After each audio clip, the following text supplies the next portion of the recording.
ঠাকুৰে কৈছে যে ঠাকুৰৰ কাম এইকাৰণে ক'লে নিজৰ যি আকাংক্ষা পূৰ্ণতকৈ যদি ইষ্টটান নাথাকিলে ইষ্টটান বা স্পিৰিটৰ টান নাথাকিলে অদিষ্ট সঞ্চিত কৰ্মফলৰ কি মানে কৰ্মফলৰ পৰা একোতে কৃতকাৰ্য হোৱা নাযায় অদিষ্ট মোৰ এনেকুৱা বেমাৰ হ'ল 2006 চনত আপোনাৰ তেতিয়া কনফাৰেন্স তেতিয়া মই পূজ্যপাত দাদাক কৈছোঁ বৰ্তমান আচাৰ্যক কৈছোঁ আগে তেতিয়া কৈছে বাবাজাই কৈছে তেতিয়া বাবাজা আচাৰ্য কৈছে আমি এগুলি জানি না আমার মন্দিরটা ঠিক করে দে আমার গুয়াহাটি মন্দিরটা এই কাঠগুলি সব পোকা খাইছে ঘুণ ধরছে আপনি আপনার অর্ঘ্য দিয়ে ঠিক করে যে এই যে গোটেই মন্দিৰটোৰ দরজা খিড়কি এই কাঠবিলাক চৌকাঠবিলাক মই যেতিয়া 31 ডেজ হস্পিটেলত আছো মেডিকেল কলেজত আছো গুৱাহাটী মেডিকেল কলেজ মোৰ কথা একদম নুশুনে এতিয়া মই কালি কৈছে আমি জানি নাই বুলি আপোনাৰ আমাৰ কাজটা কৰে এই মেডিকেলত থাকি মই এই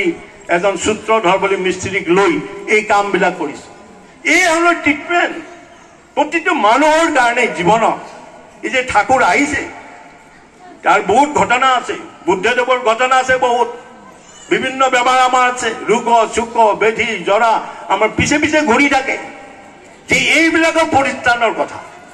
ইয়াৰ পৰা আমাৰ ৰেক্টিফাই কথা এইবিলাক অদিষ্ট আমাৰ সঞ্চিত গতিকে তেওঁ মোক ক'লে যে এই কামটো এই যে ঠিক কৰিলো এইটোৱেই ট্ৰিটমেণ্ট মোৰ মাত্ৰ ডাক্তৰবিলাক মোৰ অফিচৰ পৰা প্ৰেছাৰাইজ কৰিছে যে আমাৰ একে বৰ ভাল মানুহ চিফ ছেক্ৰেটাৰী ফোন কৰিছে কমিশনাৰে ফোন কৰিছে মোৰ খবৰ ল'ব আহিছে গোটেইবিলাকে কৈছে যে এই ইমিডিয়েট চিকিৎসাটো কৰিব লাগে সকলো ডক্টৰবিলাকে এডভাইচ দিছে কনফাৰেন্স কৰি কোনো বেমাৰৰ কোনো ক্লু ওলাব পৰা নাই যে লাহে লাহে ডায়েগনিছ হ'ল বায়োপসি হ'ল এই যে হোৱাৰ পিছত মাত্ৰ 50 পইচা এটা ইনজেকশ্যন 7টা ইনজেকশ্যনত মোৰ গোটেই ভাল হ'ল সেইটোৱেই নহয় পূজ্যপাত দাদা মোক ফোন কৰিছে মই হসপিটাল যেতে থাকো প্রভাত তুই কেমন আছিস আগে আপনার আশীর্বাদে ভালো আছে আমি ভালো আছি আপনি তো আমার কি আছে আমার জীবনে ঠাকুর ছাড়া আপনি ছাড়া আমার কি আছে এই মোর এই হল তেওঁৰ পূজ্যপাত বর্তমান আছে যে মোর লড়া কিডনি ট্রান্সপ্লান্ট করেছো এই বিপি হাই বিপি হওয়ার কারণে হি খুব ভাল হি জন্মগতভাবে মানে দীক্ষা ষষ্ঠনী 9 বছৰত পূজনীয় বিংকিদাই একেলগে দীক্ষা ষষ্ঠনী চিদাগৰ তাৰ হি ভাল ডিজাইনাৰ ইঞ্জিনিয়াৰ বাহিৰত থাকে বম্বেত থাকে তাৰ নিজকে ঠিক কৰিব পৰা নাই হঠাৎ অসুস্থ হৈ গ'ল যে দেখা যায় যে তাৰ বিপি হাই বহুত হাই বিপি কাৰণে কিডনি ফেল হৈ গ'ল দুটা কিডনি ফেল তে কিডনি ট্রান্সপ্লান্ট কৰি তেতিয়া পূজ্যপাত আচার্য বর্তমান প্রভাত দা আপনি কি চিন্তা করেন আপনার যখন ছেলের অপারেশন আমি আছি তো আমি সব সময় আমি খবর নিচ্ছি মই আপনি ছাড়া আমার কি আছে আপনি তো আমার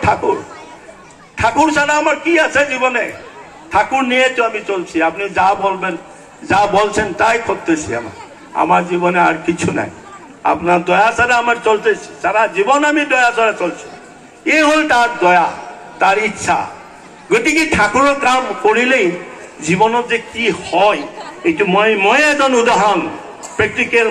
তাতে মোক এজন মানুহে ফোন কৰি কৈছে প্ৰভাত দা আপুনি ইমান ইষ্ট কাম কৰে ইমান কৰে আপোনাৰ ল'ৰা কিয় কিডনি ফেল হৈ গ'ল মই তেতিয়া কৈছে যে শুনক ঠাকুৰে কোৱা আছে অদিষ্ট মানে সঞ্চিত কৰ্মফল এই কৰ্মফলৰ লগত মই যুদ্ধ কৰিছোঁ যুদ্ধ কৰি মই ছাকচেছ হৈছোঁ যে এই হ'ল তাৰ দয়া গতিকে বাস্তৱ কথা 2-4টা আপোনালোকক কৈছোঁ আপোনাৰ সকলে নিষ্ঠা আনুগত্য কীৰ্তি সম্বেগ প্ৰেম প্ৰীতি ভালোবাসা লৈ ঠাকুৰৰ কাম কৰক আজি এই শুভ দিনত আমি মিলিত হৈছোঁ আমাৰ পিছত বহুত বৃহৎ অধ্যয়ন অধ্যাপনা পণ্ডিত ব্যক্তিসকল আছে তেখেতসকলে সুন্দৰভাৱে বেদান্ত লৈ ঠাকুৰৰ কথা ক'ব একেকৈ মই ভুল কুটিৰ ক্ষমা প্ৰাৰ্থনাৰে আজিলৈ ইয়াতে আলোচনা শেষ কৰিছোঁ জয় গুৰু